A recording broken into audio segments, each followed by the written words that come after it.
And welcome back to another edition of Generational Sports over here on the Data Views YouTube channel, the Generational Sports YouTube channel as well, and Twitter. Hope everybody's having a good Monday. I'm sure a lot of people calling out of work today. Monday after the Super Bowl. It's like not Black Friday, Black Monday. I believe the day after the Super Bowl is actually the most called out of day work in the US. I think that's an actual fact too. Not even just saying, actual fact, which doesn't surprise me. When are we going to make it a national holiday? I mean, come on. We're all watching it. 100. I got some stats to throw up later on. I'll find the tweet again, but I keep watching the Super Bowl. Just a little hint there. But of course, before we get into everything, you guys know who I am. The fellas here, but I got to know how my guys are doing. Josh, all well in the world? Yeah, it was a wonderful, wonderful weekend of sports. Two great events back to back nights. I purchased a box of some football cards too, and pulled this beautiful Jameson Williams rookie patch. So Calm, that's calm. hopefully that gonna hold on to that for a while, see how his career progresses, and hopefully it'll be worth something, But other than that, doing good. Yeah, weekend was great. Weekend was great, man. Super Bowl weekend. It's always a great vibe. Watch the game with a couple friends. Swell eats. Always got to eat Yes, swell. sir. Always got to eat swell watching the bowl. Ended up being a great game. Saturday UFC was at the Knicks game on I Saturday. saw I saw the Yes, IG sir. story. Yes, sir. Yes, sir. Yes, Quick sir. little flex on us going to MSG, huh? Yeah, calm. I had to see the guys. Had to see the guys. First time of the year seeing the guys. So that was good. They got the dub. Shout out the Knicks. And then right like as soon as I got home, it was Yair, Josh Emmett. I was like perfect. It was perfect. And then and then it went right into Islam Volk. And it was a perfect weekend. Perfect weekend. You know what? We love hearing that out of the boys. We love hearing it. Well, listen, we might as well start with the Super Bowl because that's what everybody is here for. I mean, come on. We listen. We know the audience. We start with other things sometimes, but not this time. When you got a game like the Super Bowl, you kind of have to start with it, and we'll go from there. I don't know if everybody watched last week. I'm assuming, welcome back, first of all. But we're going to do the whole thing again, the picture up on the side. One of us, we're trying some new things out over here, just seeing what works, what doesn't. So bear with us, but should be all good to go. But with all of that being said, we'll get right into Super Bowl. And obviously, we have new Super Bowl champions. It is the Kansas City Chiefs for the second time in 4 years. They are Super Bowl champions once again. Patrick Mahomes was named the MVP. I believe had about 187 passing yards, 3 total touchdowns on the day, though. I believe he went 21 to 27 through the air. So obviously a good game there. Did some things with his legs. Got a little scary there for the Chiefs fans, I would imagine.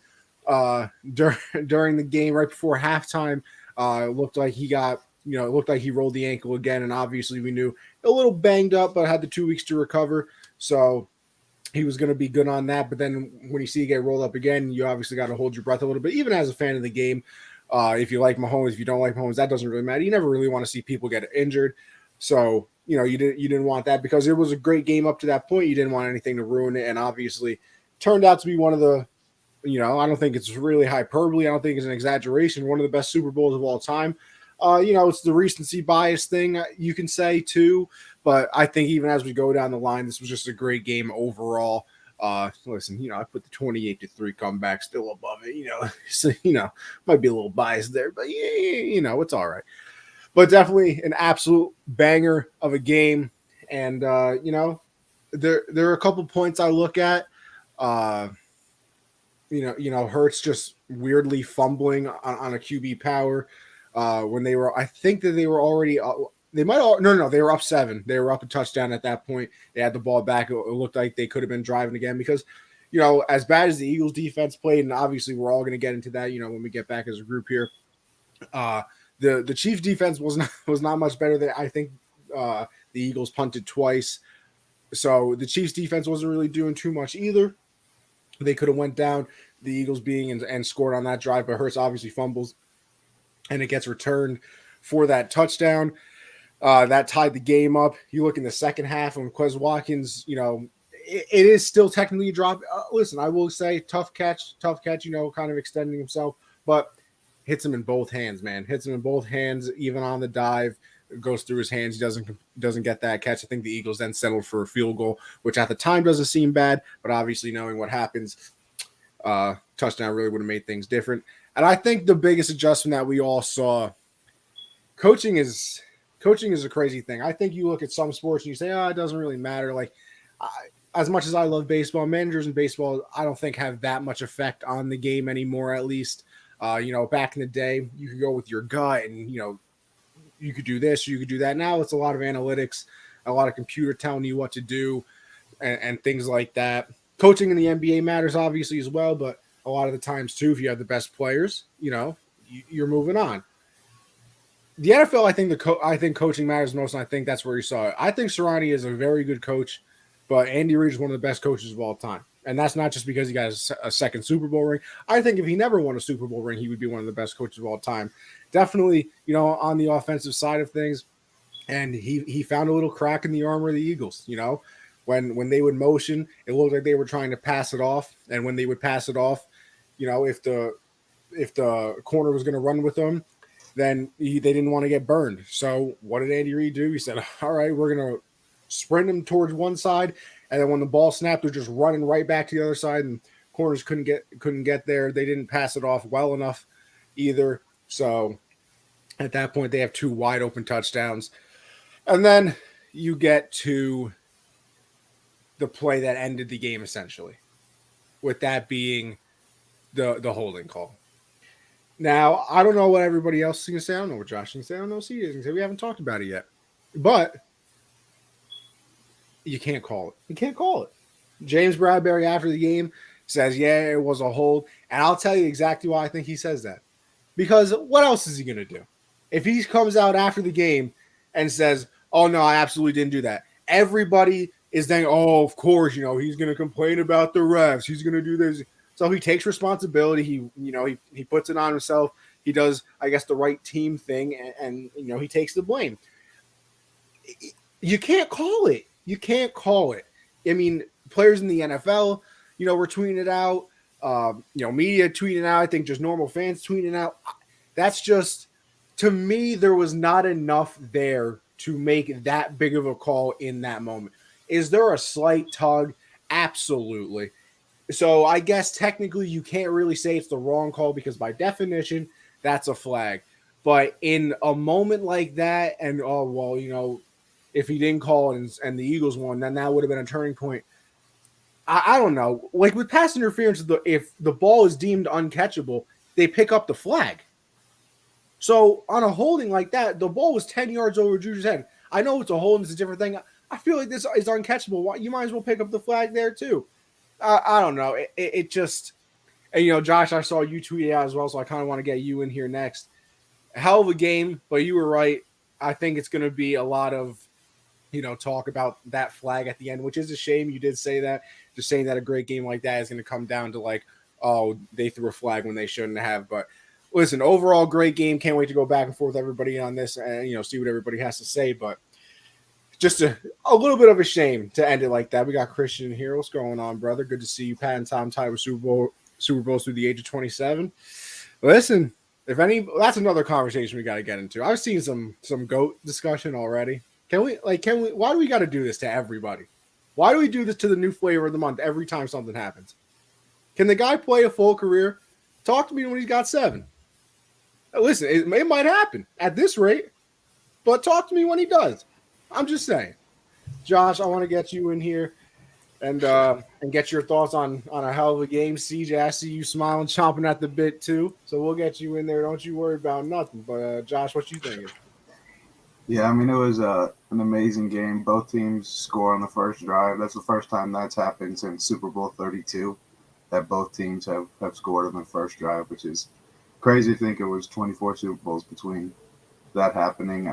Both offenses were on fire outside of that fumble from Jalen Hurts. And, I mean, trying to switch ball to different hands when there's a defender right in your face is not the best thing to do because you're just trying to do too much there. And just too big of a risk. Outside of that, he played a near perfect game. That pass to Goddard on the sideline, you can't throw a ball more perfect than that. And it was just an amazing game. The Chiefs in the second half, touchdown, game-winning field goal. I mean, they really couldn't have done any better. And Mahomes, just playing on that bad ankle, we didn't know how he'd come out. After seeing him so hurt on the sideline, but he came out and had that big run too that got them into field goal range. Like that run was really the setting up to basically say, hey, the defense is going to have to get a stop for us to win it because we're in field goal range and we could win it right here. But it's all going to be talked about, that holding penalty. I agree. I don't think the ball was really catchable, so that's why I hate the flag the most. Whether it was the right call or not, you just can't end a game of that magnitude with that much on the line, with it being that tight. You just can't let that decide the game. And unfortunately, that's all people are going to talk about. It's all they talked about today was the flag. And a lot of talk about the field conditions too, which, I mean, there's really no chance to get a sack because every time you try to get around the edge, you were just slipping and falling. You saw Sam Reddick do that many times throughout the game. But yeah, guys stepped up. Kadarius Toney with that punt return was huge. I mean, he'd be able to cut it all the way back across field and get them down there was huge. And I mean, it's the Chiefs. I don't think we can get into GOAT talk yet. Two Super Bowls, 2 MVPs. It's really nice, but 7 is very far away. So not GOAT talk yet. CJ, I see the laughs already, my fellow Pats fan. So I know we're not in the GOAT talk yet because we know what true GOAT stuff is about. But can't wait to hear your thoughts on this after CJ goes. Obviously, get everybody back in here to discuss it a little bit further. But CJ, what you got on this, huh? Yeah, so first thing for me would be the offensive line for both teams. I mean, just the protection that Jalen Hurts and Patrick Mahomes had throughout this game was sensational. There was really lack of any type of pass rush, especially for Philadelphia. It was very confusing. They had 78 sacks prior to the Super Bowl, and they had 0 in the game. So that, Trey Smith, Creed Humphrey, those guys up there, that front 5 for Kansas City, or was Orlando Brown. Those guys were sensational. I mean, to keep Mahomes upright, knowing that he had an injured ankle, knowing he was limited in terms of mobility, he had to, win in the pocket more times than not, outside of the couple scramble plays that both of you guys talked about. They were money. I mean, they were money. Listen, I know Philadelphia, they're not known for blitzing. They don't blitz a lot. They like to send 4. They usually get home with 4, and that's been a formula for them throughout the entire season, which is why they had one of the best pass rushing seasons for a team in NFL history. But when it mattered, they just couldn't answer the call. It was unfortunate. They had 4 guys with 11 sacks in the season. Fletcher Cox had 7, and nobody could get home. It was incredible. The run game for Kansas City, it's something that you usually don't expect from a Kansas City-led team over the last few years. We think about throwing the deep ball to Tyreek Hill, underneath Kelsey getting the yak for multiple yards, leading to a touchdown. Mahomes kind of playing backyard football, running around. Tyreek's gone. You kind of have to switch it up. You have to be more methodical. Connie and I talked about this from the moment. Actually, we talked about this even when they had Tyreek Hill. We talked about that's what they needed to do in order to win because those backyard football type plays. It's fun to watch. They're great highlights, but you have to have attention to detail, especially in the most crucial game of the season, like the Super Bowl. And they kind of shift the way they play. They're more balanced. They run the football now. There's a little bit of dink and dunk if need be. Don't have to force it too much. And if you play man and you don't have a spy, Mahomes could get 26 yards. So it was just a phenomenal game from the offense from Kansas City. Both teams, but obviously Kansas City was the one to get it done in this game. In the beginning of the game, I'm like, are they going to double Travis Kelsey? It looked like he was about to catch 20 passes and get like 200 yards in the game. It was like, I mean, there's no way you start the game and Travis Kelsey has one-on-ones, free release off the line. You're not jamming them. I'm like, what type of defensive? What is this? So actually, that ultimately ended up being a formula as to why they lost. The defense was just so trash. I mean, they had a great year in the regular season. But in that Super Bowl, and I know it's Patrick Mahomes, it's only but so much you could do. But for them to not get home, and then in the beginning of the game, for them to not double Kelsey, then they started doubling Kelsey. Juju Smith had a really clutch drive in that second half, caught multiple catches, and it led to some touchdown drives. Isaiah Pacheco, East Coast native, New Jersey native, played well rookie season, scored a touchdown in the Super Bowl his first year in the league. Crazy. A lot of storylines going into this one. Yeah, credit to the Chiefs, bro. They did a phenomenal job. And then for the Eagles, man, Jalen Hurts. If you if you are a Jalen Hurts critic, I guess you could say, oh well, he fumbled, and okay, I'm with you. I mean, you can't deny that. That's what we all saw, and that was really ended up being the game. And I was, talking to a couple of friends watching the game. I'm like, it's those plays like that could ultimately be the reason why you lose. And fumble, not only a fumble six. That was tough. That was tough. And I mean, that would have been that's the difference of the game right there. Because if that doesn't happen, it's 35. It's 35-28. So 35-31. So it was a difficult situation, man. Yeah, like you said, he tried to switch hands, it fell, and then when the ball fell, his leg was moving at the same time, so it got kicked. It's one of those wild plays that happens often in the Super Bowl. We've seen it. You see wild plays happen in the Super Bowl all the time. We've seen the Edelman catch. We've seen the Brady drop pass. We've seen the Philly special. We've seen James Harrison go pick six from 100 yards. Tony almost took it to the crib last night. So, it's just Peyton against the Seahawks, the snap over the head to start the game, and then they got blasted. So, we always see these type of moments, these type of situations in the Super Bowl. But back to Jalen Hurts. It's like one of the best dual threat performance, one of the best quarterback performances we've ever seen.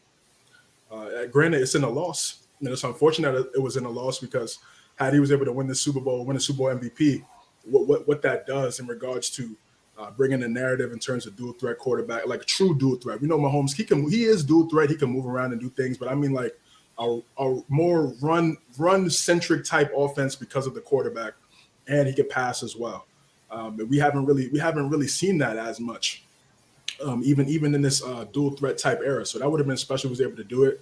But nonetheless, man, he did a phenomenal job in this game. The pass to AJ Brown, put it right where it needed to be. There was no other place for him to put that football. McDuffie didn't play the ball well, but Hurts put it at the right spot. And we know AJ Brown all hands team. Goddard was making some big time catches in this game. I mean, a lot of contested catches, Mawson guys. he did a phenomenal job in this game. The one interesting thing to me was Miles Sanders. Miles Sanders really didn't get a lot of play. He did a really good job in the NFC Conference Championship game, rushed for over 1,200 yards in the regular season. In the first series, he struggled a little bit. The ball popped out when he got hit, and after that, Sirianni started going with Gainwell and Boston Scott. So I don't know what happened there. Maybe we'll find out later on, throughout the week. But that was interesting that they didn't really get a guy like Miles Sanders going, a guy that's really been that bell cow for them throughout the regular season. But great game, one of the greatest games I've ever seen. Unfortunately, it came down to the flag, and I just don't like the fact that that's what we're talking about. And so for such a great game, because what Hurts did, drive down the field, scored a touchdown, and get the 2-point conversion on a quarterback power. Insane. And then it looked like he was about to get tackled. It really looked like he was about to get tackled, and he just willed his way in there and got the 2-point conversion. And we're like, okay, we know Mahomes is going to get the ball back, and more times than not he's going to score, but is it going to be enough time for Hurts to get the ball back and do what he just did? And then, the Zebras. Not one holding call. The whole game was thrown. Not one until that. And this is what I'm saying with these Zebras, man. It's just situationally. It's physical. You were letting guys play. It's the last game of the season. Let these guys play. It's a 3rd and 8. It would have led to a field goal. Hurts would have got the ball back with about like 90 seconds left. Let's continue the story. Let's add more to the story. Let's see what happens next. Let's not. It was a great game. Went back and forth, and then the rest of the flag and ran the clock out. Game was over. So You can look at the refs. That's one aspect of the game. But I think more importantly, what we should be looking at is Philadelphia's defense and how they didn't show up at the biggest stage. Yeah, I mean, it's really all a fair point. And I mean, like we all said, it's a hell of a game, and it is a shame it ends like that too. I wonder what you guys think about this, and it just doesn't really ever happen. So I guess there's not really a point to be made, but in my eyes, there is. I think Hurts should have won the MVP. I know they lost. I don't care. I think Hurts should have won the MVP. Listen, I know you don't really win the MVP. Listen to this. He had 374 total yards. The Eagles, as the team, had 417. 417 at 374 out of their 417 total yards. 4 total touchdowns on the day. Obviously, 3 on the ground, 1 through the air. They scored 35 points. First team ever in the Super Bowl to score 35 points and lose. First time a player has scored 4 total touchdowns in a game and lost the Super Bowl. And to me, I mean, I guess you have to say what Mahomes did was impressive, but like 187, I get the 3 touchdowns is cool and all that. I don't know. Cool and all that. Three touchdowns. 3 touchdowns the second half. We were down by 10. That's cool and all that. Listen, me and you could have thrown those 2 touchdown passes. I mean, okay, but it's a call. But they got down the field though because of Mahomes. Well, so, I mean, what's Tony had the punt return, so one of those it's a 2-yard pass. Okay, and then, like I said, no, getting down the field I absolutely understand, but I mean, it's not that like 25-yard run to get in the field goal range to kick the game winner. Yeah, 24-11 in the second half for Kansas City. That was the score in the second half for Kansas. 24-11. So, no, yeah, they did great. They absolutely did. But I mean, 374 total yards out of their 417 and 4 total touchdowns. They don't get much you can give it to a losing player. Like, I think, isn't Jerry West the only one that's lost and gotten a championship MVP? It happened once in the NFL. I think it's happened once in the NBA. Yeah, I think they did it in the NBA because they were kind of like, all right, Jerry's playing amazing, but he's just losing every year. So let's give him one. I don't think you can do it unless it's just like record-breaking numbers, which Hurts did kind of do, but you can't do it like first time a quarterback's ever had 3 rushing touchdowns. If no one on the Chiefs had a good game and they won, then I get giving it to Hurts. But multiple guys had good games for the Chiefs. Like I thought the defender was going to get it when they called that second, the Miles Sanders, fumble into that they eventually. I thought that defender was going to get it because that would have been a second touchdown in the game. I was like, damn. Nick Bolton. Yeah, Bolton. Right. I was like, Bolton. He's a dog. Bolton's about to make some random person in the middle of nowhere a lot of money because they randomly felt like putting him for Super Bowl MVP. It's about to be Josh, Josh, you brought up a point that I didn't really talk about, and I don't believe CJ mentioned either because I almost kind of forgot about it. The field, man. Like, I read something before that the NFL had spent $800,000 on that grass, and they spent 2 years growing it. And it was on like some retractable thing in Arizona that it would go out every day and get sunlight, and then they would bring it back in at halftime. Not even, maybe before halftime, they showed a shot of all the Eagle cleats just piled up on the sideline because everybody had to switch cleats. And like you, CJ, we talk about both offensive lines because listen, they both played very, very well. I really do wonder because Josh, you said it. You saw Reddick slipping a lot. I really wonder how much, that field contributed to it. Now, I'm not saying that like, the Eagles lost because, the field was bad. The Chiefs played on the exact same field. The Chiefs won the game, whatever.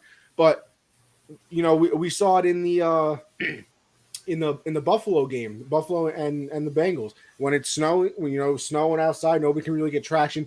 What were they saying during the whole thing? It affects the defense a lot more because they have to get off. They're the ones trying to get around the edge. The offensive linemen are just planted in. I think it really had an effect on the game as a whole. But if I was to say it had to affect one team more, wouldn't it be the Eagles because they had the better pass rush and they have more players that can get to the quarterback and nobody did. And maybe listen, the Chiefs' offensive line just played well, and maybe that's a reason for it. But the fact that was the field condition in your biggest game, and then you even saw it too when they came back from halftime. They showed a shot of the grounds crew, 100 people on the field, throwing, the rubber tire stuff down, the shredded tires up in the field to try and do whatever. The fact that was your field condition in the biggest game, I can't remember what player said it after the game. You said it was like playing on a slip and slide. I mean, there were plenty of shots of, the Jake Elliott on the kickoff, he slipped. Right. Looked like he almost snapped his ankle. I was going to say, I can't believe he didn't snap an ankle. You saw plenty of pass rushers slip. AJ Brown slipped a couple times. I mean, that's just a bad look as a whole. Like, I don't know what you really do to stop that from happening, because all the players hate turf. They want real grass, and this was real grass, which is, like I said, why they would put it outside and then bring it back in for the sunlight and everything. But that was awful. Yeah, the grass. Yeah, the grass was definitely a problem. I'm still in favor of grass. I think that's a better. Oh yeah, I think every player is too. I mean, you listen to any of them talk, they're like, "Please bring us grass." Exactly. It's just a better way for your knees, for your legs to play on, instead of playing on concrete, on some fake, green stuff. Some green stuff. You just, so grass is better. It was definitely a problem. And you're right. For that to be the, premier game of your league, and you got guys slipping and sliding out there in the dome at that. Yeah. So, where it's really no outside conditions that played a factor. So, I just have to do a better job with that for sure. You with your Jalen Hurts, you thought Jalen Hurts MVP despite a loss take. It can't happen, man. It just can't. It can't happen. Now listen, like he carried the team. He carried the team, no doubt about it. One more thing too. Did you guys see the ESPN graphic after the game? I did not. I felt like it was a little disrespectful. They did the whole like Tyronn Lue AI thing of Mahomes stepping over Hurts. No, okay, okay. That's what you're talking about. Yes, I did see That's corny to me. Like, if Hurts played like trash and Mahomes was Superman, I understand it. But like, I feel like that's disrespectful to Hurts, who, and honestly, to me, played a better game. Yeah, I think it was a little bit of the reverse. I mean, I know they're trying to get clicks and stuff like that, but it's just corny to me, bro. Yeah, I think it was the reverse of when AI, like they tried to do it, but in reverse. And since Philly lost, it would make it's like Mahomes stepping over Philly, like how AI stepped over Tyloo. So I kind of see it, but yeah, it did look a little crazy. It wasn't like he got blasted in the game. It literally came down to the last play, the last drive of the game to win it. So, but yeah, he can't win Super Bowl MVP in a loss. That's just impossible. But he played phenomenal. He did play phenomenal, man. Like I said, outside of that fumble, he was damn near perfect. So what he's been able to do this season, eliminating all the negative narratives that was casted around him. Talks of Minshew might beat him out in camp. Oh, crazy. Who was that? Chris Sims, Wallen. Was he the one that said the offense would look the same with Minshew as the quarterback? Nasty work, nasty analysis, nasty, and this just he disgusting. He said that Hurts isn't even a top 20 passer in the league. It's just he didn't even have him in his top 40. He had backups. Yeah. He had backups ahead of him. And to start the season, his top 40 quarterbacks to start the season, though he had those 8 other quarterbacks that he had were backups. So that's what he thought about. You got to be real. I think Minshew was on that list too. Like to do that. Trubisky was on there too. Trubisky was on. Trubisky. Anyways, it's just cap. Yeah, it's ridiculous. It's just disgusting analysis. But from a guy that played in the league, so when people be like, "Oh, you can't talk football because you didn't play in the league," well, that's a guy that played in the league and still. And it's still terrible at what he does. It sounds like he doesn't know what he's. Speaking of terrible at what he does. Terry Bradshaw right there in that picture. Please get him off TV. I'm begging you. Terry's hilarious, bro. He just says whatever's on Terry might be the worst. Here's my thing. He's not a play-by-play person. Why does he read highlights?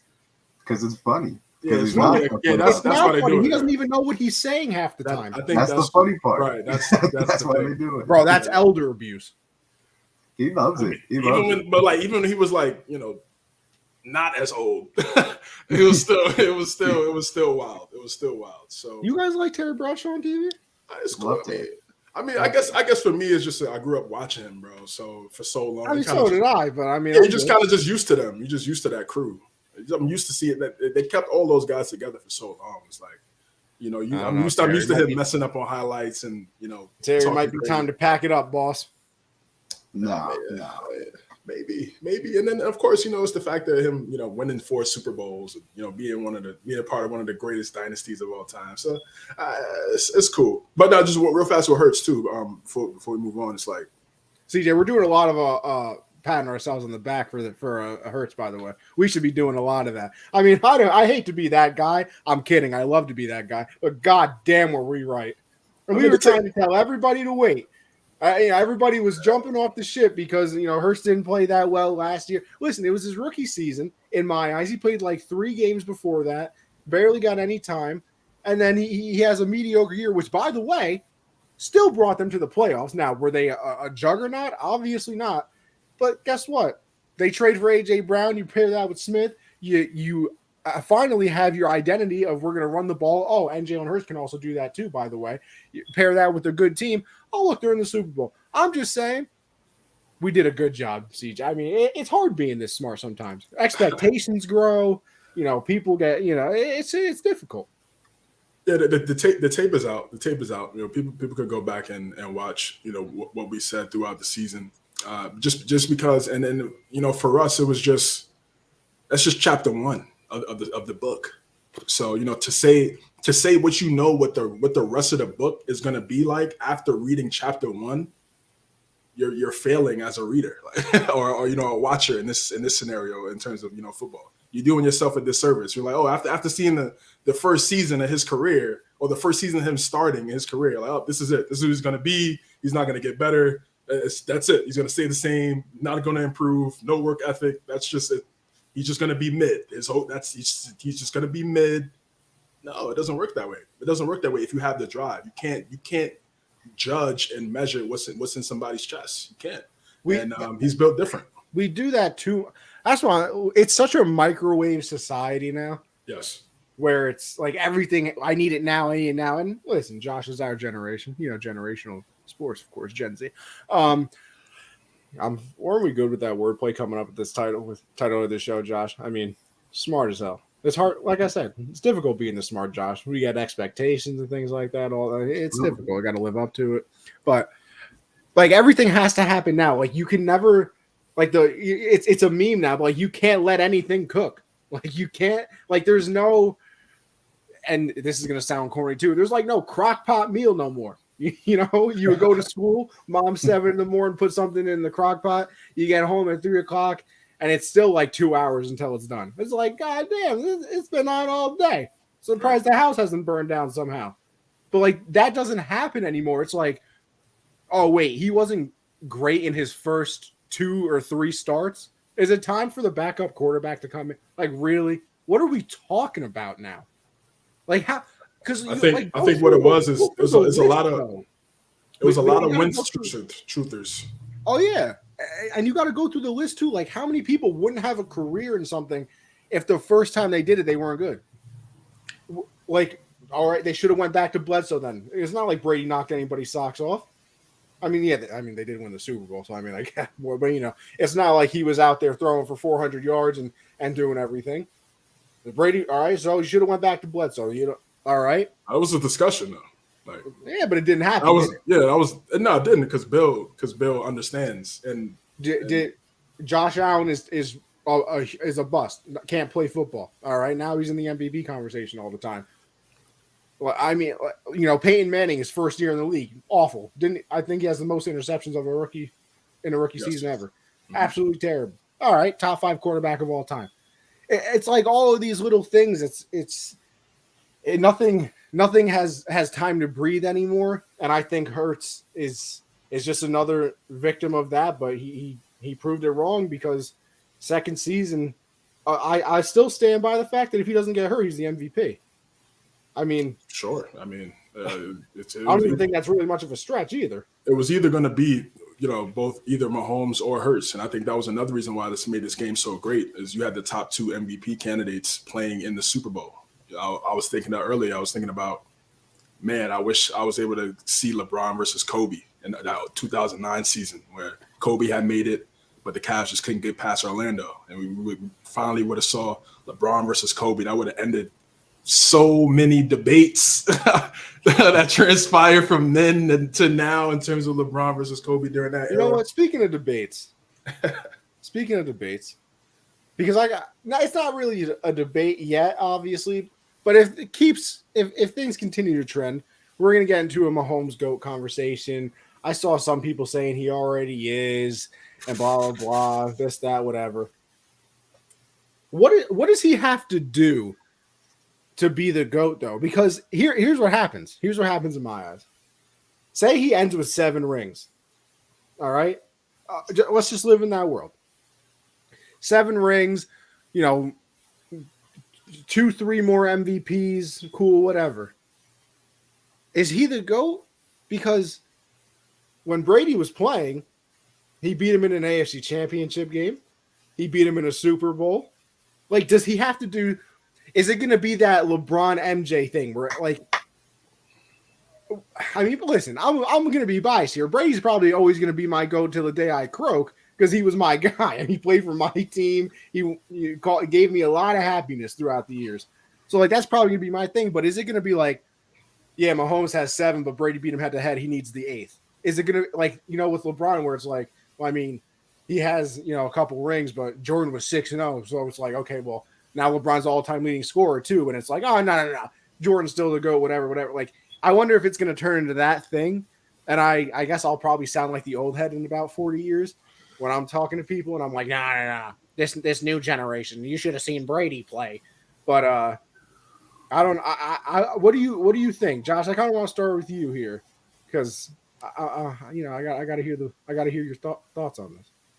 Yeah, it's going to be very tough to beat Brady. Like, even if Mahomes gets 6 or 7, like just the storyline of being a 6th-round pick, you weren't expected to be anything. You come in the start of his career, and then you look at like when he became like this elite quarterback.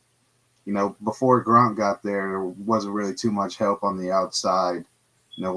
Every year just new guys becoming weapons, taking no names like Wes Welker and Julian Edelman, turning them into Pro Bowl elite level players.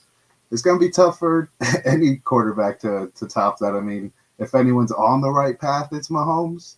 But, I mean, like you said, Brady having one on him, even if Mahomes finishes with 8, it'll still be like, yeah, but when they faced off, Mahomes lost. Like that. That's and I think Brady overall has a winning record against him. Yeah, so, I mean, I don't know. That Super Bowl is just always going to probably that's the be the deciding factor. But I wouldn't say it's impossible because, I mean, you get the right team, you get drafted to the right position, you get a coach there long-term, you get players signed long-term. If you become a dynasty, anything could happen, but I don't know. It's going to take a lot to top Brady. Yeah, so he's not the GOAT right now, and that's okay. That's okay. I think people just want to have something to talk about, which is fine. These are the two factors to see if three factors for Mahomes to see if he can reach Brady. One is who's gonna be their head coach, and then who are they gonna replace for Travis Kelce? Yep. And then lastly, obviously, of course, more importantly, is offensive line protection, right? Because we saw when he didn't have protection, he lost, and then the 2 times he did, he got the W. So those 3 things are going to be key for the rest. Because after they retire, because Kelsey's already talking about retirement, even in this post game press conference. He was like, I don't know how many I got left, but I'm gonna just enjoy this moment right now. So year-to-year basis, that's what that sounds like to me. That sounds like a year-to-year. I feel it out. Gronk scenario, right?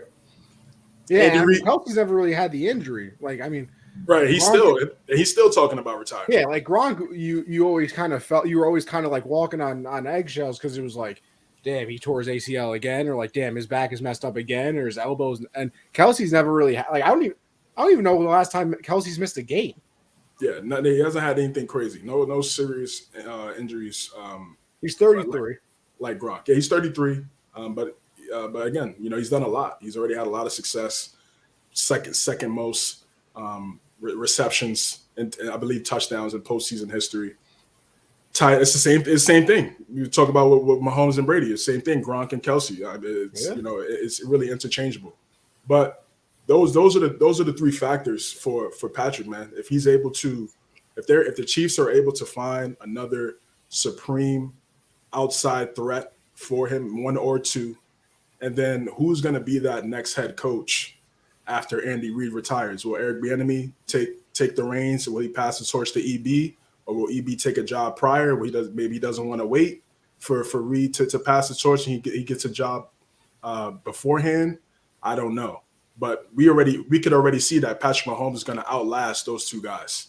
So I can't say he's going to be the GOAT. He's going to get 8 Super Bowls. He's going to tie Brady. And we don't know the answers to those questions yet. I feel like that's premature. Is he top 7 all time right now? To me, yeah. Yes.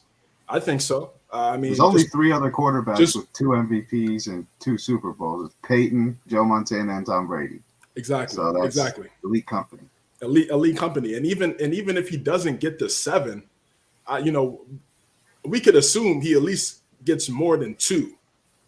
Right? We could at least agree to that. So two already puts you in a crazy discussion. That's Peyton Elway. Like what we said last week. This is like what we said last week, where it was like Brady and Bill messed everything up for everybody. Because you looked at it, and before it was like, oh, he only has 1 ring. What do you mean he only has 1 ring? Even that's elite company. And then you get to 2, and it's like, oh, wait, that doesn't really happen either. And then, you get into the 3-4 category. That's when it's like, oh, damn, it's like Montana. It's only Montana and Brady or Bradshaw or something like that. So it's definitely like they just messed everything up where it's like, wait, you don't have, 4 rings already? Like, that's not – that doesn't happen. It's not supposed to happen. That's why, we talk about it so much and why we don't think it's going to happen again. But, I mean, he's been a starter for 5 years. He has 2 Super Bowl rings, 2 Super Bowl MVPs, 2 MVP trophies itself. Like, it's talk about a start to a career. I mean, to me, I would put him over Rodgers. I would too. I would take him over Rodgers, and not talent. It's because of the intangibles, the leadership, galvanize, the warrior-like mentality. People are saying, the script. It's funny. It is funny. The script stuff. Like the quote tweets for the script. It's hilarious. It really is. No, yeah, it is funny. But to say that he was exaggerating the ankle, I don't think so. Because when he first injured it, it looked bad. It looked like it almost got snapped. You know what I mean? Like, it looked really bad.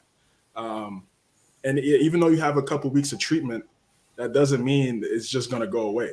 And because you still got to go play, and you're also not only you got to go play, you got guys breathing down your neck, trying to put you on your back every snap. So I mean, this notion that he was essentially faking an injury or exaggerating the ankle injury is crazy. But I would take him over Rodgers, and I would take him over a few Breeze, because we're just.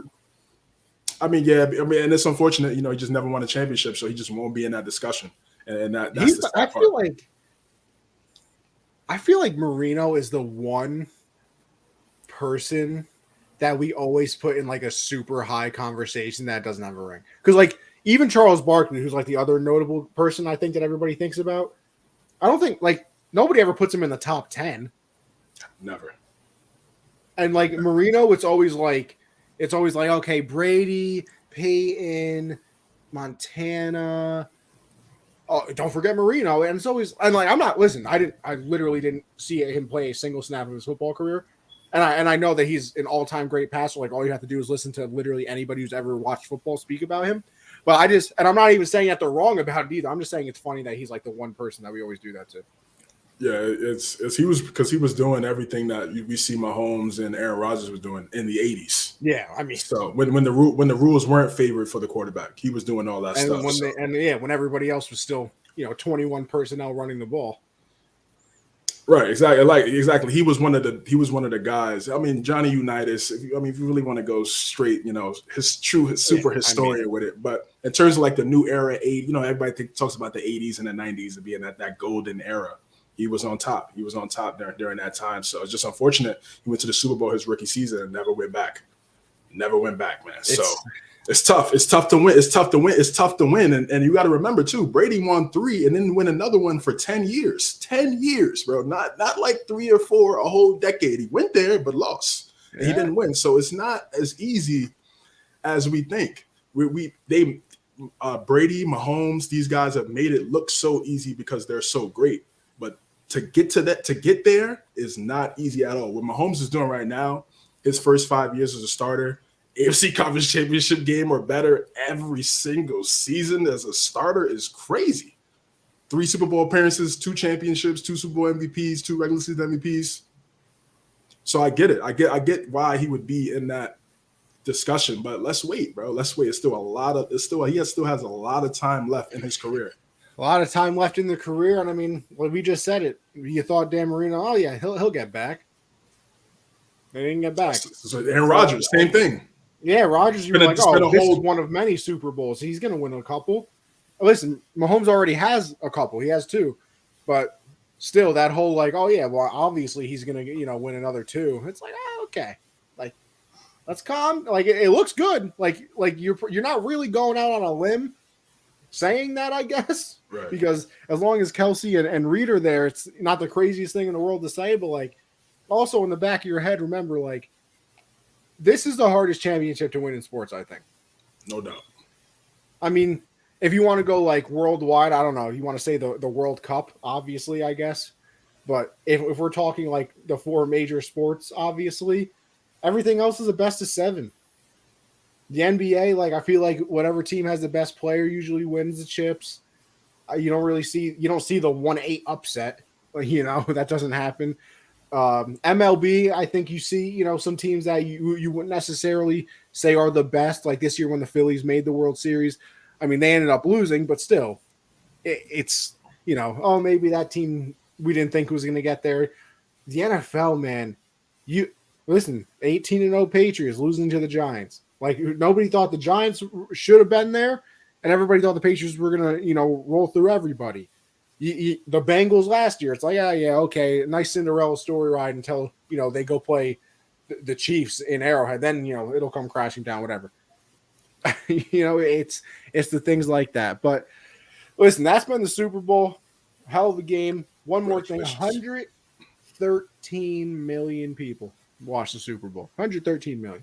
Crazy. Third most watched TV program. I would imagine it's in American history. And then Riri did her thing because when halftime came, 118 million. That was the peak. Halftime went up to 118. So Rihanna did her thing. Yeah, I was chilling, conversing. I wasn't really watching.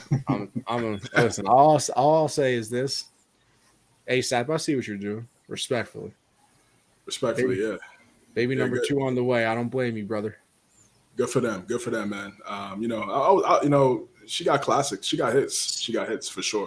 But it wasn't like I was, sitting there. All the lights. I got up. I said, okay. All of the lights that run this town with no yay. But I get it. That's what I was thinking. I get it for the features. Yeah, here's the other thing too. Yeah, no features. I thought Hov was gonna come out when they did Umbrella. My boy said that after the game. He said, "Wait a minute, you telling me Hov was there? He didn't even pull up for a song." Yo, when she started doing work, I was waiting for Drake to pop out. Yo, speaking of that, get my boy Super Bowl halftime show. Yeah, I'm sure. How has Drake not had a Super Bowl halftime show? It's coming. It's definitely for sure. Probably next year, maybe. Yo, that'd be lit. Isn't he was like, because I heard a lot of reasons that a lot of people haven't done a halftime shows because it was Pepsi sponsored. Like a lot of people couldn't do it because of that. I think Drake is Sprite. Yeah, he's with Sprite's a Coke product, so I think that's why probably couldn't do that. But it's Drake Apple knows now. his sodas too. Then Drake knows his sodas. Sprite, goated. I forgot about that, bro. That's a good point. So yeah, he might. I mean, but listen, bro. The way money talks, they can find a way. Mm-hmm. Drake don't need no more. No, but that would be, to me, that's a bigger deal. If he was able to perform at the Super Bowl, that's like on. I'd be lit at a halftime show because you don't talk about classics. Yeah, the catalog is insane. It just is. It's gonna be tough to top last year's though. The Rams Bengals Super Bowl halftime show, that was that was tough. Top tier. Who was that? Oh, that Weekend, right? Oh yeah. No, that was Weekend, right? No, Dr. Dre, 50 Cent. Oh, right. That's right. Yeah. Mary J. Blige, yeah. No, that was. It was cool. It was cool. It was cool. Oh, I'll be getting stuff to eat, and you know, what I'm saying? Like, I'll be getting stuff to eat, chopping it up. CJ, let them know. Oh, we had some wings, tacos, some pizza. Yo, it was fries. It was up. Swell eats. As you listen, hate to brag. Josh knows this already.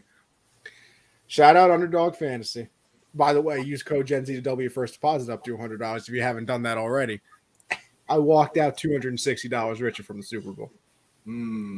So I felt I would have walked out $660 richer if Miles Sanders could have scored a touchdown, but God forbid. Of course, the 5-person parlay that hit is the one I put the least money on. That's how it goes. That's just how it works. It always goes that way. I was Miles Sanders away from $400. It's the ones you do the least thinking about that always hit. The ones see, that's the thing too. Because actually, let me not go too behind the scenes, but let's say I had some money to play with. So I was like, I'm gonna cook up some parlays, whatever. So I did like one that I knew was gonna hit because Underdog ran a special. Jalen Hurts half a yard. It was a special. So like obviously that was a free one. And then I paired it with Kelsey scoring a touchdown. Because I was like, that has to happen. So that hit in the first quarter. And I was like, lit. So then I'm looking at all my other ones. And I had tried really hard on one of them putting them together. I was like, this is the one. And then I did a bunch of random things. And I'm like, okay, I think this can happen. But like, whatever. And it was one of those ones, Josh. It was one of those that was like, I'm going to throw this together and hope it happens. That ended up happening. Crazy. So hey, I'll walk. Hey, listen, I got a cruise coming up in June. Money's due in March. I need hey, listen, everybody wants to make a donation to the fund. I feel absolutely free. That's why. Listen, that's also why I need everybody. Listen, the link is in the bio of this video. Gen Z promo code on Underdog Fantasy. Double your first deposit up $200. I'm gonna need everybody to go use that because I need every dime I can get right now. Trying to make it out.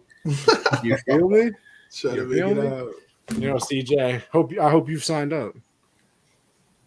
I mean, I haven't played recently. I've signed up, but I haven't. Okay, listen, that's all that matters then. Yeah, I haven't dabbled in Underdog in a little bit. No, I don't blame. Listen, I really said when New York legalized everything, I was like, yo, I'm about to go crazy. I bet probably 10 times. Total. You don't want to get it to a point where you're bugging out. You know what I mean? So never that because I think that's also the reason why I haven't been going crazy. I hate losing money. Nothing hurts the soul more. Yeah, I mean, I've seen people walking in the casino. I've seen my friends lose bread, and they're like, whatever. I put a 20 into the slots, and I lose. I'm like, yo, I'm never coming back. I mean, I'm never again. Done for the night. Yeah, like I don't know what you're talking about. Done for the night. You know what? One last thing, then we can move on. I was at my brother's bachelor party like months ago, whatever, before he got married and all that, in Atlantic City. Lady next to us, right? We were just walking around. She wins like the minor jackpot of whatever slot she was on. It was like $500. Literally zero reaction to it. Zero reaction. She was like, "Oh, cool." Keeps max betting. Lost every single dollar, and just took her wallet out, put another 200 in. I said, "Bro, what is wrong with you people?" See, I hit for like $200 on the slot. The best I've ever done. I won like $400 on my brother's bachelor party. I might never. I haven't gambled since then, and I might not ever do it again because there's no way that's ever going to happen to me again. I mean, it's just simply unbelievable. But listen, enough about me and my issues. But Listen, other things on the Super Bowl happened over the weekend, guys. I don't know if you're aware of that. Hogwarts Legacy came out, by the way. Banger, game of the year. I'm Fire. already finished. I already beat it. Sheesh. I beat the. What she was doing on the weekend, man. Well, listen. Here's the other thing too. So locked in, bro. No, here's the other. No. Here's the other thing. I got real bored. I finessed the system. I put my Xbox on Australia. I was playing it a day early. On Thursday. Oh, he's and with the deluxe version, you got it 3 days early. What house you So to? I was 4 days early to the. What house were you? So everybody on like all the videos I was watching was like, "Yo, we're all riding with Slytherin, right?" So I was like, you know what? I'm gonna be a Slytherin. And then I texted my boy. I was like, "Yo, I'm gonna just choose Slytherin, whatever." So I choose it. I immediately get a text back. He goes, "Damn, bro, so you're an op?" I said, "Excuse me?" Actually. I said, "Excuse me?" I immediately quit out of the character, made Gryffindor. Yeah, Gryffindor. By the way, I just watched the last Harry Potter movie. I just watched the whole series. Okay. Underwhelming to me. You gotta, you should have read the books first, But then CJ, you said you don't read. Yeah. It's not gonna happen. Yeah, so it's not gonna hit the same for you. It was decent, but the way people absolutely love it. They're all people that read the books. Right, that's what I was about to say. No, that's not true. My boy, I can tell you right now, ain't no way he read the books. Loves it. Big fan. Huge fan. Which teaches them. Listen, the last one, Deathly Hallows Part 2, that was good. What's the Goblet of Fire? Is that the one? That was my favorite. Goblet of Fire was my favorite. Bro, Goblet of Fire is. I heard people saying the third one was the best. Nah, I think the Goblet of Fire was the. Prisoner of Azkaban is fire though. Prisoner of Azkaban. I thought it was all right. Goblet of Fire was lit though. That might have been my favorite. First one was terrible, by the way. First two, not a fan. I could never watch them again and be perfectly fine with it. But Goblet 3, 4, good, and then the last two, pretty good. But hey, listen, can't be happy all the time. Speaking of me not being happy, how about we talk about the UFC? Because listen, I'm not gonna lie to you. This picture right here and what I'm staring at, with this man getting his hand raised, robber. I'm telling you right now. Really? Yeah, bro. No. Volk won that fight. I'm telling you right now. Now, listen, there were other fights on this card, obviously. What was it? Emmett and Yair. What was it? Submission, right? I believe. Got him with the submission. Wins the interim title there. Congratulations to him. Volk will just move back down and kill him, by the way. But first of all, I will say this fight, outstanding. I saw somebody tweet it actually. They're like, "Yo, instead of the halftime show, we should just drop a cage into the middle of the field and let Volk and Islam go for another 5." I said, "You know what? I'm with it." And here's the other thing too. I got to start getting out more because watching the big fights, like I went to B-dubs with my boys, was so much better than watching it at home on the laptop. So much better. The atmosphere, everything going on, everybody oohing and on with every punch. It's a lot better than me at 1 a.m. trying not to wake people up. Oh, damn, he really knocked it. Yeah, no, a lot better that way. But yeah, I got Volk in this one, bro. I think he won the last round. I give him. Well, all right. Let me give you my reasoning though too, which Josh agreed with. No. Hold on. Josh, you agree with this point. CJ won't agree with it because he's more, he actually knows what he's talking about. Not that Josh and I don't, but I just hate that they give points to people because they have control. Like that whole round where Islam was on Volk's back. Volk is defending every single submission, not letting him happen, punching him in the head, whatever. Why does he not get credit for that? But Islam, because he has his back, trying to get out of the position that Islam's keeping him in. Talk to him, man. Talk to him, Josh. Yeah. He didn't do anything. He's holding him down. Congratulations. Teach him the game, man. He can't do anything about it. Like that's. Okay, That's what did winning Islam the do fight. besides hold him there? Why is that such a big deal? Congratulations, you're stronger than a guy. That's just the way it is. Like hate Because it or love it. the other guy is struggling to get up.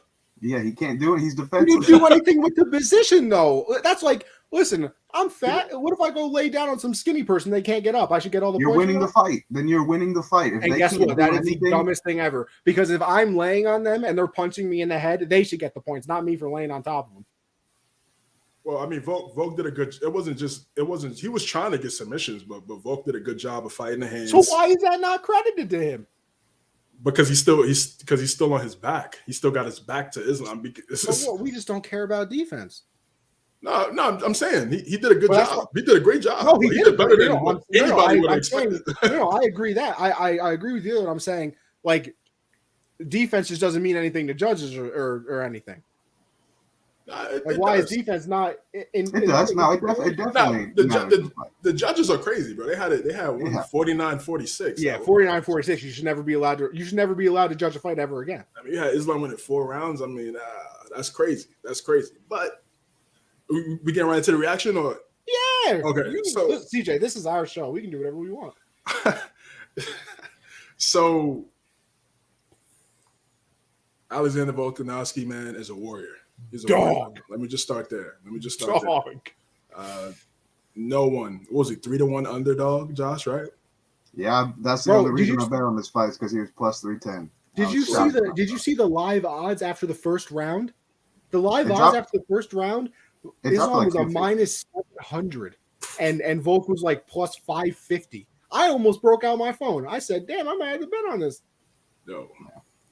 Volk is a warrior. For him to move up in weight, being a featherweight, being the shorter guy, despite he's one of these weird fighters too, because he's 5'6", but he has a 71 inch reach, which is crazy. Yeah, all arms. So he has a reach advantage.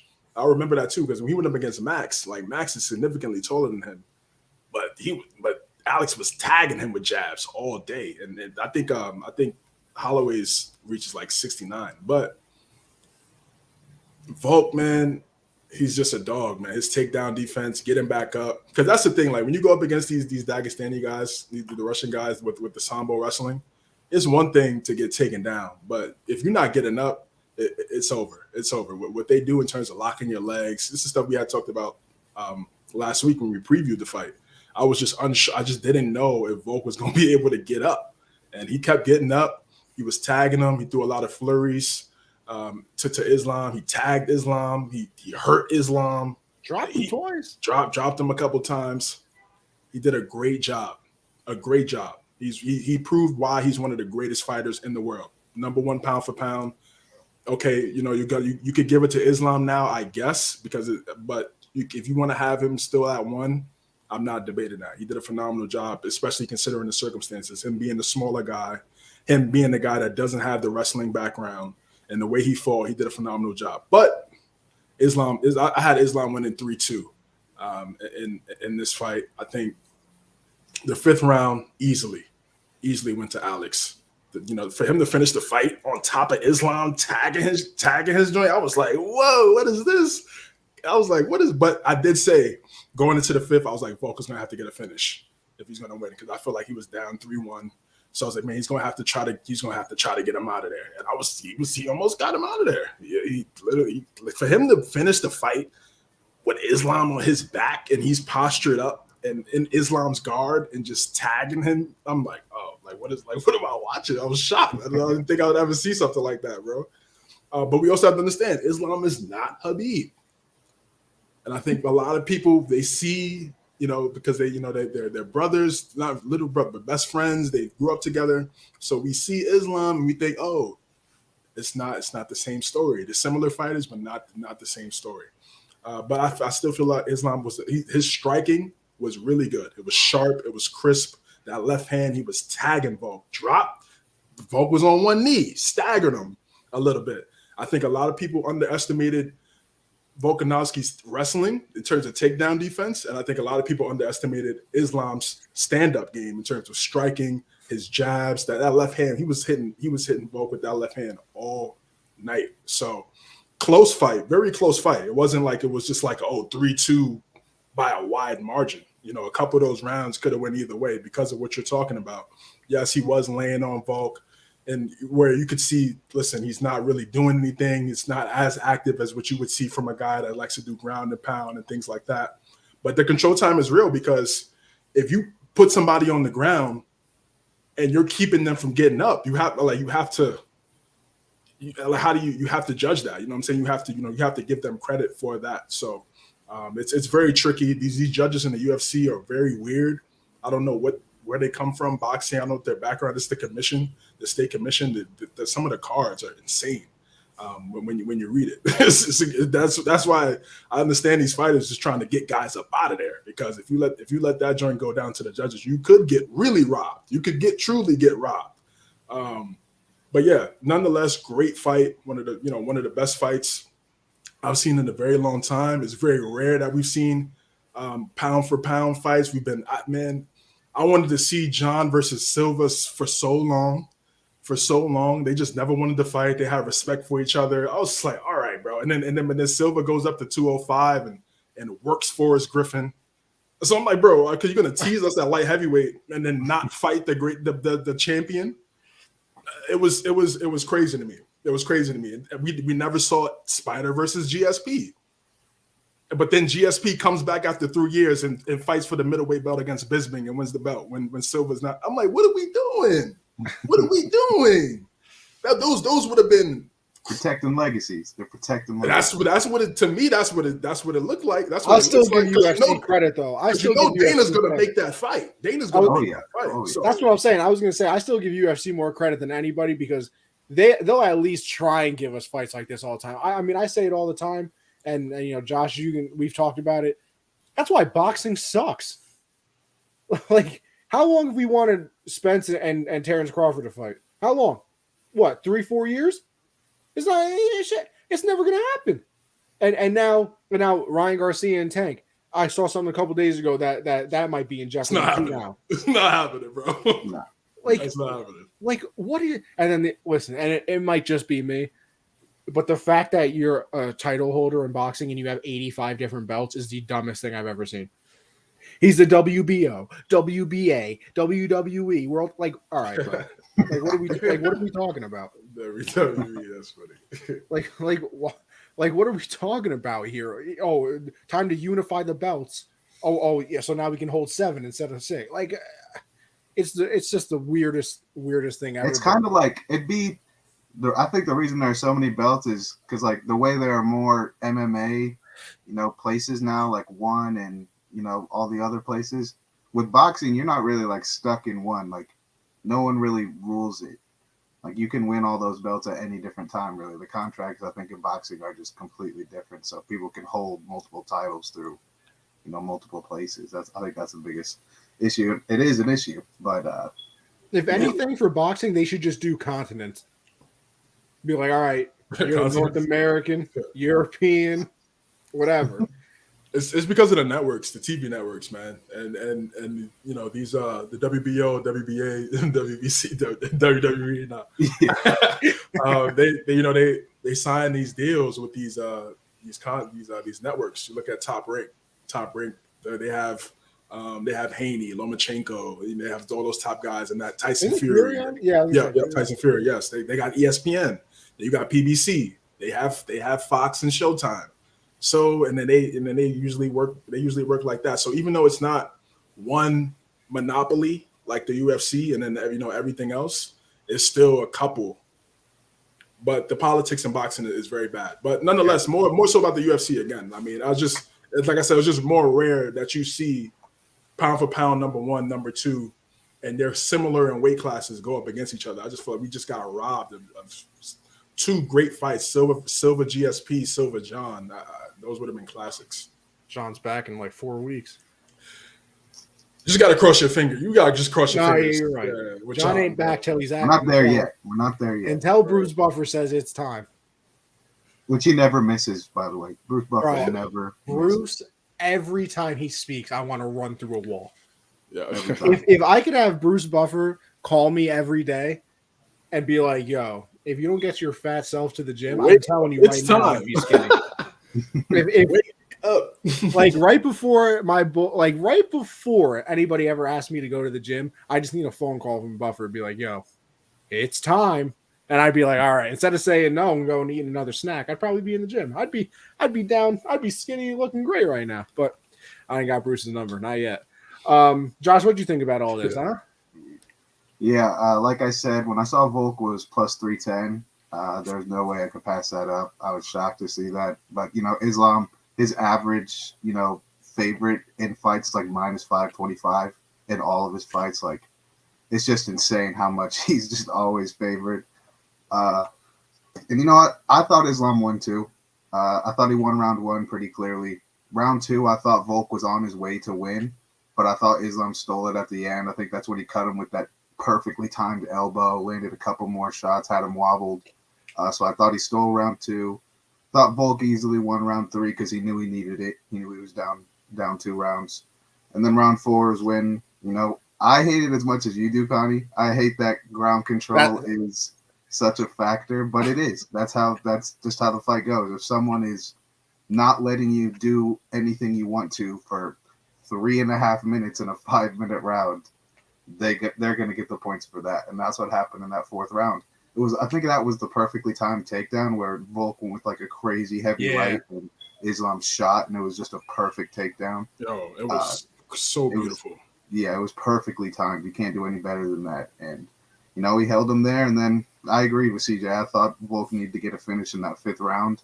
I thought, even though Islam was, every time Volk entered, Islam was, countering and doing exactly what he should have done, which was grab the neck and throw the knees. He was doing that every time Volk came in. Very smart of him. I thought Volk took too long to try to go and get that finish. He ran out of time.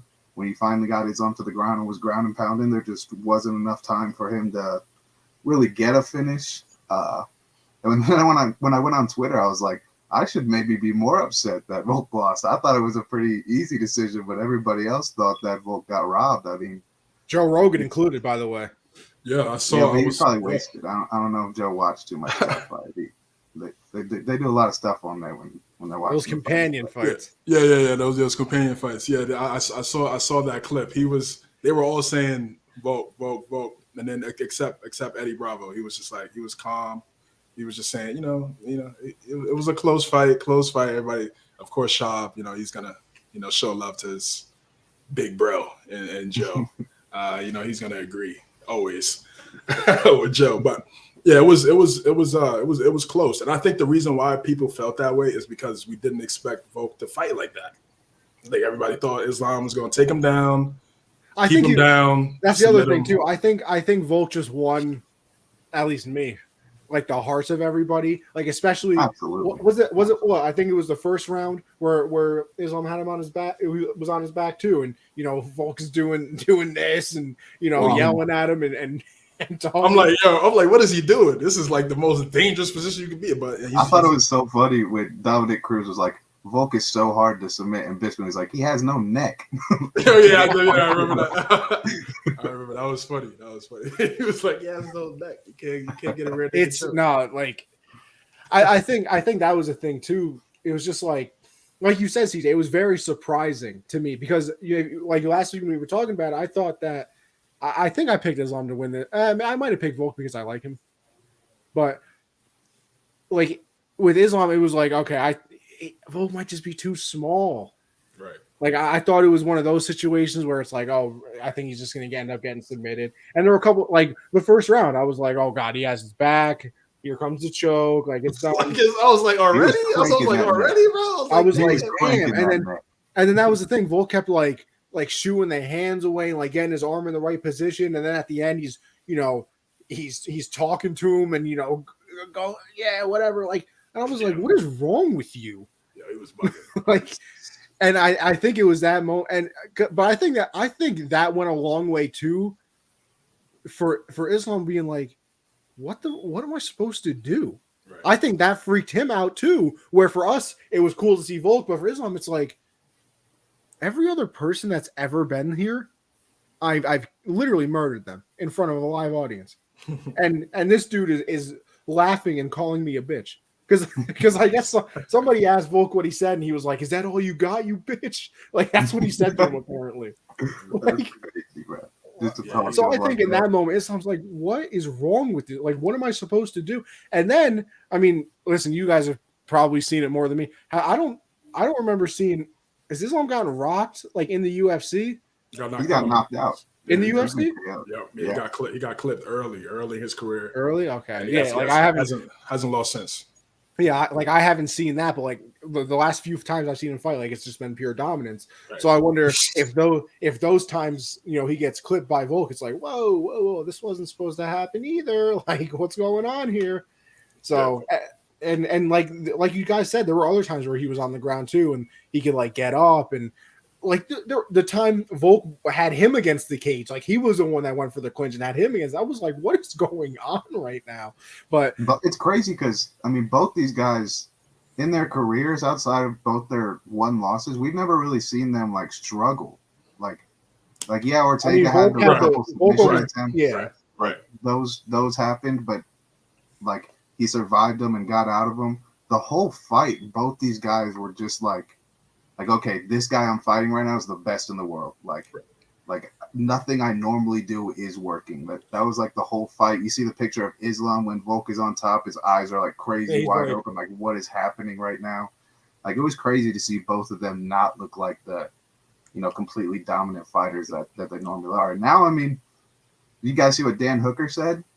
I mean, that's said he cheated and he was taking the IV when he's trying to cut weight. I mean, listen, you know, Hooker's a city kickboxing guy, right. So it's you said you think you could come to Australia and we wouldn't find out.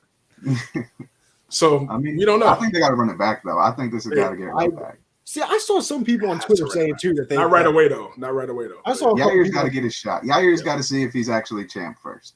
I need that fight. Yair, that fight, we didn't even talk about it. I mean, let's talk about it. I mean, you know, he threw a spinning heel kick and then immediately followed it up with like an overhead right. I was like, oh my god, he's so crafty as a fighter. It was a great fight by him.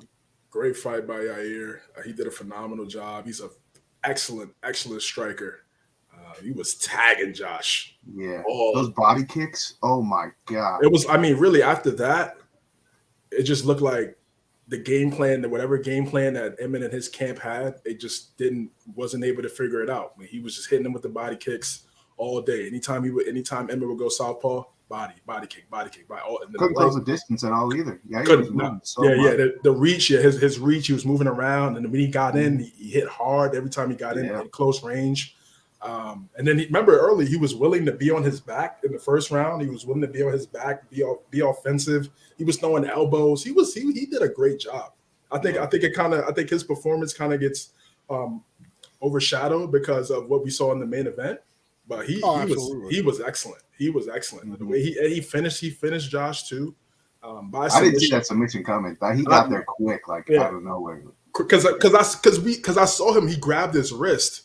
And it looked like it was like, all right, like, you know, because at first he attempted an arm bar, right, when they were up against the cage, and it's a great photo. And then he got him, he held that wrist, brought him in, they brought the triangle. I was like, wow, it was just complete, all around, you know, dominant performance by Yair Rodriguez. And I think like you were just about to say, that fight is gonna be crazy because that's a straight kickboxing fight. That's a straight kickboxing fight, right? That's all it is. Such a fun fight. They're not. I mean, you should go to the ground and mix it up because you never know if you want to. You know, you never know. But I see them just standing in there. Neither guy wants to. Neither guy's gonna want to. I just see them being in there trading, and I think it's gonna be for the makings of a phenomenal fight. So, about the main event, I'm glad that's how it happened because now it doesn't look like. Islam is just completely dominant and nobody can stop him. You know, we've seen adversity. We never really saw adversity in Khabib's career. We never saw it. People always talk about that one round where Conor, just that one little round that Conor had on him. But outside of that, we never really saw him hurt or anything like it. I mean, against Ian La Quinta. Yeah, he struggled a little bit in that fight, but it wasn't anything crazy. So for Islam, this is good. Look at his first 2 title defenses against Charles, who people thought he was the pound for pound best. Stopped him, rocked him, arm triangle. See you later. And then he just goes through a war with Volkanovski. So I understand why we're praising Volk, but we also got to look at Islam too. His first 2 title defenses against 2 of the best in the world. Like there's no 2 cupcakes. Like these are 2 dogs. So you got to give a lot of credit to Makhachev as well. And I mean, Charles beat everybody else that's about to challenge, Islam. So if you look at that, it's like, oh well, he should walk through that. But obviously, you never know. And it's funny that you bring up the unstoppable thing with Islam, because that's like you guys said. Oh, it's going to be a fun fight with Volk and I'm just like on the complete opposite, because to now to me, it's almost like Volk is unstoppable again. Like I mean, I always thought he was, like it always seemed like that. Like especially after that Korean zombie fight, where I was like, I felt like I was watching Rocky. Like throw the damn towel. I'm so mad they made that fight. I'm so mad they did that to Korean Zombie. I was like throw the damn towel. Well, what happened? Didn't Max get hurt?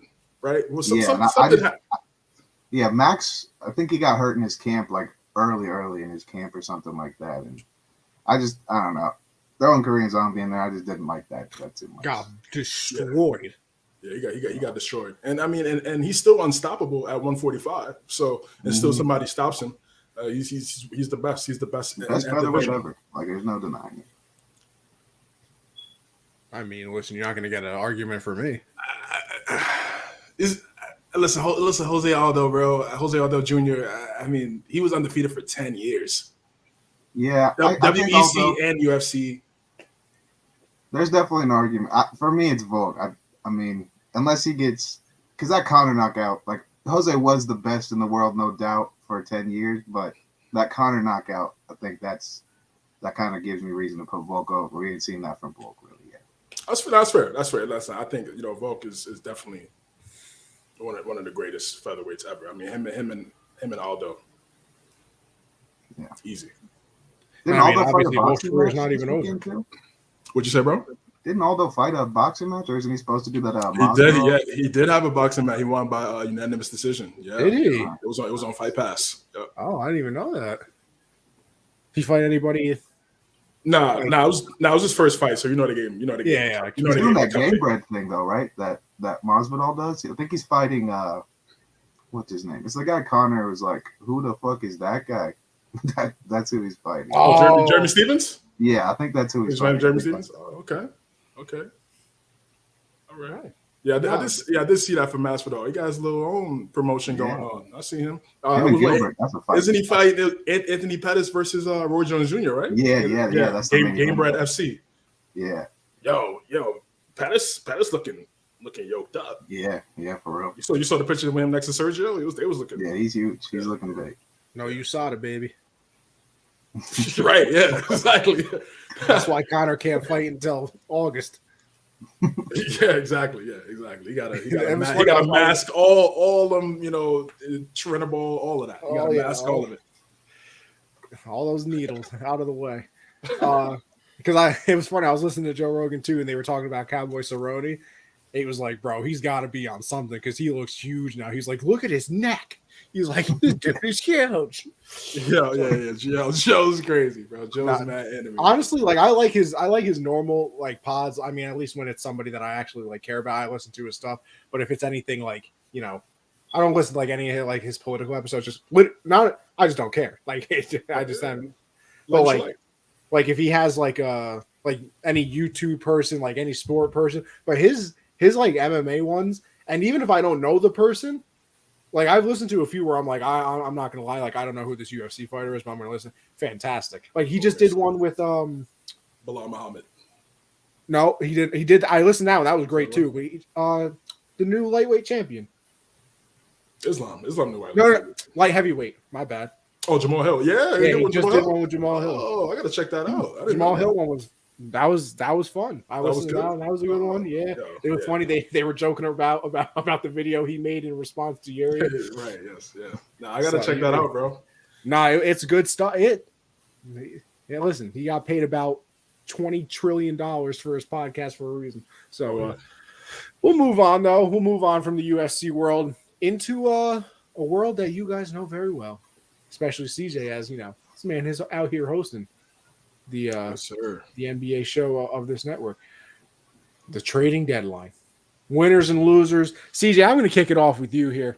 Because obviously, I know some of the trades. Josh, you know more than me. But, CJ, like I said, you're the guy hosting our NBA show. So why not lead it with you? Kevin Durant. Wow. Such a big That monumental 2K lineup. Yeah, the 2K lineup is crazy. Kevin Durant to the Suns. That 30 for 30 for the Brooklyn Nets. What if I told you a team had Kevin Durant? Yeah. Kevin Durant, James Harden, and Kyrie, and only played 14 games together. What if I told you? What if I told you all of them got traded within 1 year of each other from the team? Man. That book docu series is gonna be crazy because I really I need a Kevin Durant tell all. He's the only one that really hasn't said much. That's what I'm saying. Now Harden yeah. Ooh, like a tell all of him from like the Thunder big three to like leaving to why he left Golden State to Brook. Bro, that tell all. Stop. You're gonna have a nice tell all for sure, bro. But this is a big trade. This is a big trade for not only the Phoenix Suns. It's a big trade for the Western Conference. It's like 25 active Hall of Famers in that conference right now. John might have made a mistake saying, "Why am I worried about the West?" Yeah, I don't know why. I mean, listen, it's cool to be confident. Confidence. I like the confidence. I like the confidence. But now it's clip. I don't see them getting anywhere. The key thing is health. And back to KD and Phoenix, it's going to come down to health, man. CP3, Booker, and KD have been injured this year, so KD's still out. So that's a big deal. It's going to come. Can he stay healthy? He got hurt last year around this time and came back. Had a really had a pretty good second half of the season. Their depth is something that also is struggling when you lose Cam Johnson, when you lose Mikal Bridges, when you lose some of those first round picks. As Jay Crowder went to Milwaukee. In the trade as well. When you lose three and D wings, that's a lot of versatility that you're missing. Picked up Terrence Ross from Orlando. I think that was a really, really good pickup for Phoenix. There's reports that Reggie Jackson might go there, but I heard he's going to go to Denver because they need a backup point guard after Bones Highland got traded to the Clippers. But it's a big trade. This Western Conference, they're already the sixth seed in the West. I'm a fan of the move. Kyrie to the Mavericks is also a big deal. Luka, they just came back. They had their first game together against Sacramento, 27-7 apiece. So it's gonna be tough. It's gonna be tough to guard those two guys. And we know about the Dallas Phoenix rivalry from last year. So now you just add another layer to that story. It's just, we're about to go into something special right now in the NBA. We really are. Now KD and Kyrie going up against each other, against two teams that already had a heated rivalry from last year.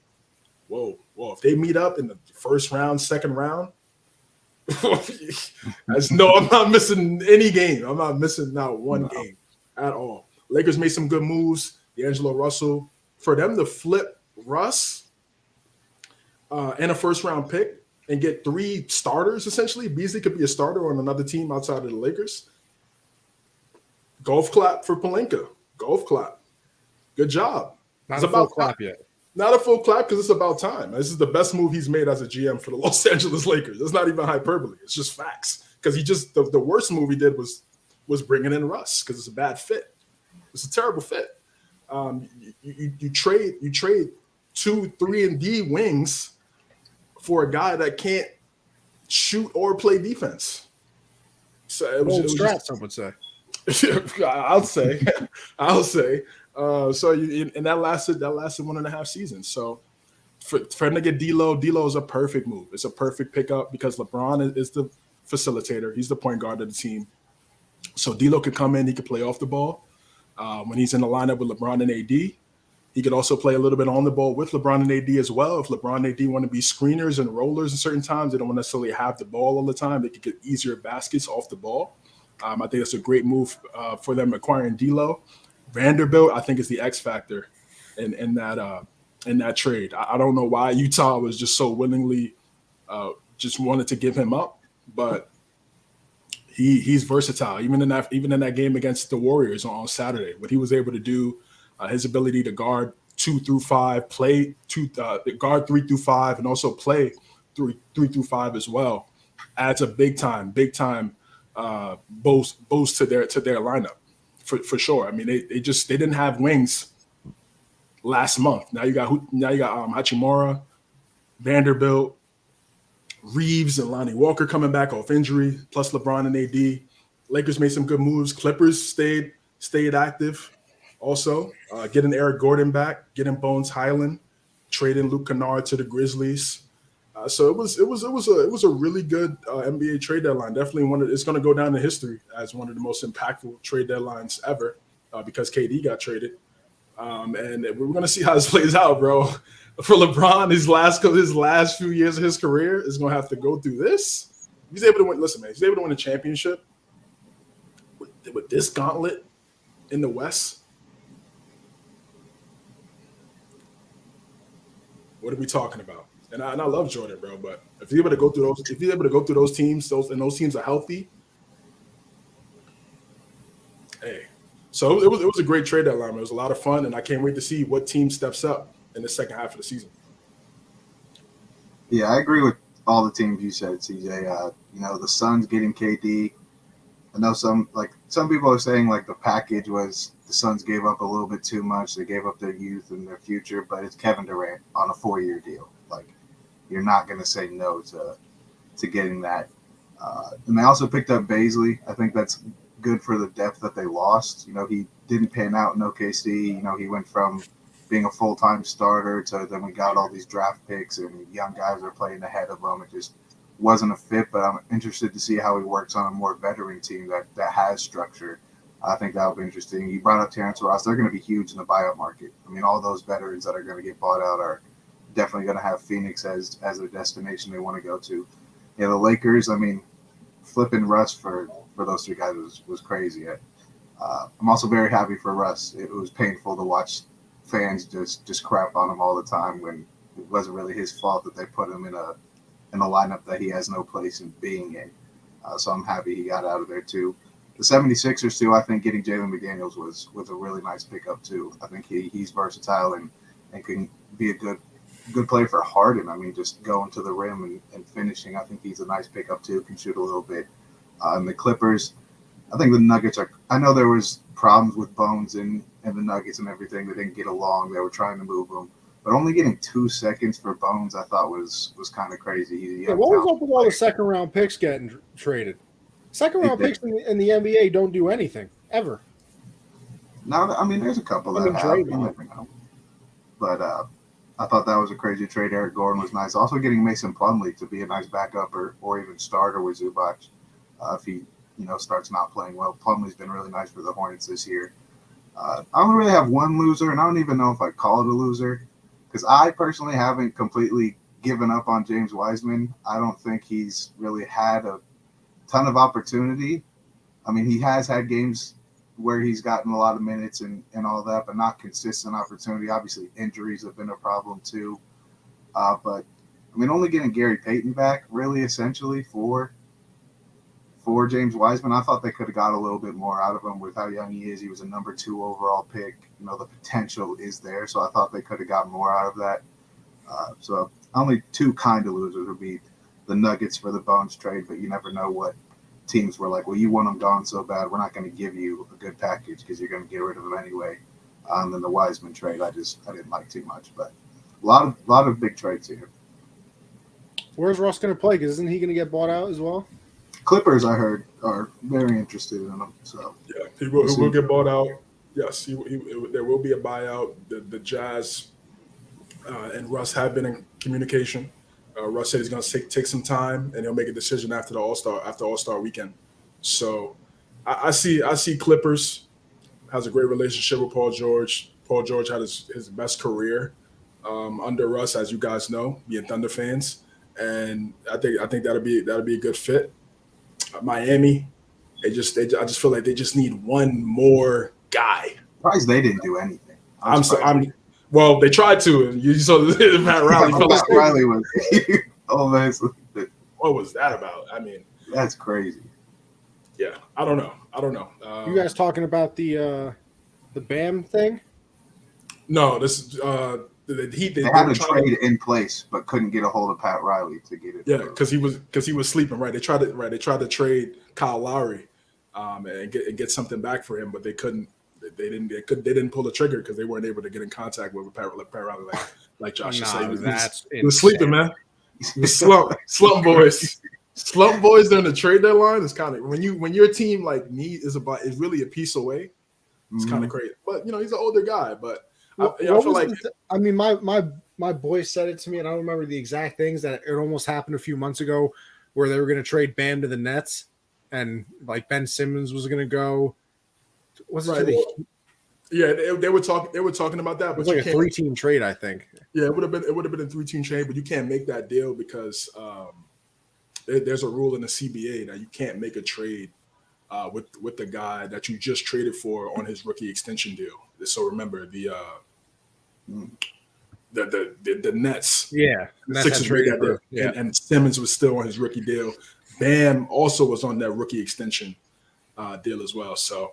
It's just, CBA is tricky, man. I tried to read through that a couple times. I don't like the way NBA trades are. I wouldn't even attempt that. NBA trades are weird to me. Like you can't do the draft picks years in a row, the rookie stuff. I don't know. Then again, I'm stupid. So you gotta have some regulation, bro. You have to. Teams like the Lakers, Knicks, franchise. Yeah, because teams with the most money, they'll just buy all the best players, and it's just like.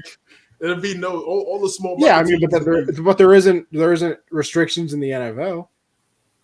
What you mean? Salary cap, franchise tag. The NBA has a salary cap, right? Those are restrictions, bro. No, but I mean, just trade. Like you can trade. Picks? Isn't picks? Isn't there a certain limit on years down the line you can do in NFL picks too? Yes, in the NFL, yeah, for both. I think it's 3 years. I don't know all the trade rules for the NFL, man. I was trying to read the NFL CBA. I have both CBAs in my Apple library, bro. In my notes and books, Apple Books library, bro. It's crazy. So one of these days, CJ is better than us. He's trying to learn all the ins and outs. He's gonna make some deals himself. Trying to get a job in the league. Better. I'm telling you, CJ's on the show because I'm stupid, and. We need another smart person here. Josh, Josh knows things. I'm here to attempt to entertain and keep things, together. Nah, man. Yeah, you guys. It's like the Polar Express. I'm like the big fat dude with the, By the way, still my favorite Christmas movie. Don't care what anybody says. It's the only movie you've ever seen, so that's why it's your favorite. I just watched 8 Harry Potter movies. So you've seen 9 movies. Congrats. Big Sandlot guy. Classic. Okay, you getting there, bro. Okay, you getting there, bro. All right. Come on, you think I've never seen Sandlot? Come on, that's major. You said you've never seen what movies? We can get into it all over again. I mean, I think The Lion King was the one that really hurt you guys. It just hurt me again because I forgot. I've seen the live action. I mean, you're a big mafia guy too. You never seen The Departed or anything like. Nah, I have not seen The Departed. You've seen Godfather though, right? Yeah. Scarface. You capping, bro? You capping? You seen Godfather, man? No, I have. I swear to God, I've seen The Godfather. I've seen Goodfellas. I've not seen Scarface though. So you just all Scorsese. No, he really is. But he hasn't seen Departed, so he can't. But you see, that's not even true because I didn't even know that those were Scorsese films. I'm just listen. Like I said, I don't pay attention to things. If I listen, one time I was really bored. I was like, I think. See, that's the thing. I get hooked into certain things. I'm very narrow. So like, I had just got done watching The Sopranos, so I was obsessed with anything mafia related. I was like, I haven't seen Goodfellas. I'm gonna go watch that. Because actually, my brother played baseball with a kid, and his grandfather was in Goodfellas. So we used to see him at the games, and everybody would be like, "Oh, look, it's him," and I'd be like, "I have no idea who that is." I was also, I was also 9 years old, so I guess I shouldn't have really been watching Goodfellas anyway. But so I waited, 15 years to watch it eventually. Would you like Interstellar and like? I've seen Interstellar. No, actually, I lied. I haven't seen you like Interstellar. Inception too? I have seen Inception. Big Inception guy. Okay, cool. I just rewatched Inception actually because the first time I watched it, I was like 11 and it confused me. So I rewatched it a couple months ago actually. Still goated. All right, so The Martian. I love The Martian. That's a good one. Your catalog is not that bad, but it needs some like work. Two big directors that you just really love their work. Yeah, you just love their work, which I respect. I respect it. Marvel and Scorsese, bro. Avatar, loved Avatar. Sticks to his guns. Hey, loved Avatar. Haven't seen the new one though. No. Oh, okay. I thought you said you loved the new one. I haven't heard good reviews. I haven't seen the new one yet. I've heard good reviews, and I've also heard bad ones. Yeah. But you see, CJ, you also have to know this. I am and Josh knows this. I am so easily entertained. Like I can't really think of any movies that I think are just genuinely bad. I watched that Ben Affleck, The Way Back, the new basketball movie they did like last year. I mean, it was barely a basketball movie. Like, it was a crazy movie. Crazy. Yo, the new one that he's about to come out with, as when he's The filming. Jordan one? Yeah. That's that really good. That wig he's wearing now is kind of crazy. Yeah, he was. Crazy. Here, that's gonna be a good movie, bro. The makings of him and Damon they always work. Yeah, facts. Josh, all I know is I need the Mandalorian back on the first. We're close. You seeing Quantumania on release day? I'm trying like hell. I've asked like 3 people to go with me. So I go by myself, bro. I don't care about. See, I can't do that. I can't. I'm not a by myself guy. Yeah, no. You gotta go. If you going to the movie, you gotta go with somebody. Yeah, you gotta go with somebody. See, I'm not like that. I'm cool going by myself. If nobody I go with is really like they see my boy. See, like I know people that are into it, so like none of my friends are really into it. Like, so see, that's valid. Then I guess that's valid because like, see, I always struggle too. Not even like as a cheap thing, just like I like just being in my bed thing of just not seeing the movie and then just waiting for it to come out on Disney Plus. But I can't avoid spoilers for that long because I know myself, and if I have to wait that long, I'm gonna look the plot up on Wikipedia. It's gonna happen. Yeah. Like, I'm not even going to lie. I've ruined multiple movies and episodes of TV shows because I've done that. That's another reason I haven't watched a lot of movies because I know what happens already because I don't feel like sitting through the movie, so I read the plot on Wikipedia. You know how the party ends? Nope. Then you got to watch it. The ending of that movie is crazy. It's crazy. But, guys, I got to get out of here. I'm about to get ready for MNC Hoops podcast. Ooh. Yes, sir. Yes, sir. On the Listen, way. we're all soon. getting out of here. We're all getting out of here. So I appreciate everybody for stopping by. Listen, we went a little movie tangent there at the end. Yeah, you'll be all right. With everything being said, Anthony Conover _ on Twitter. You know where to find me. All my stuff is there. Shout out Doubted Views. Shout out everybody for being here. Shout out the boys for always pulling up to the show and making us talk and do fun things over here. Make sure you like and sub, huh? What do you say? You go like and sub. CJ, where can they find you? Linktree.com/cjames9. Everything that I'm working on. MNC Hoops, man. New rebrand. Michael Lawson, Nick Andre, myself, All NBA podcast, man. Look out for us right on the Doubted Views YouTube channel. Also on the MNC Hoops YouTube channel as well. We're starting that also. So make sure you guys like and subscribe. Make sure you subscribe. Hit that notification bell over there as well. Another great episode with the bros. Thank you, guys. Yeah, follow me on Twitter @Jolin_4.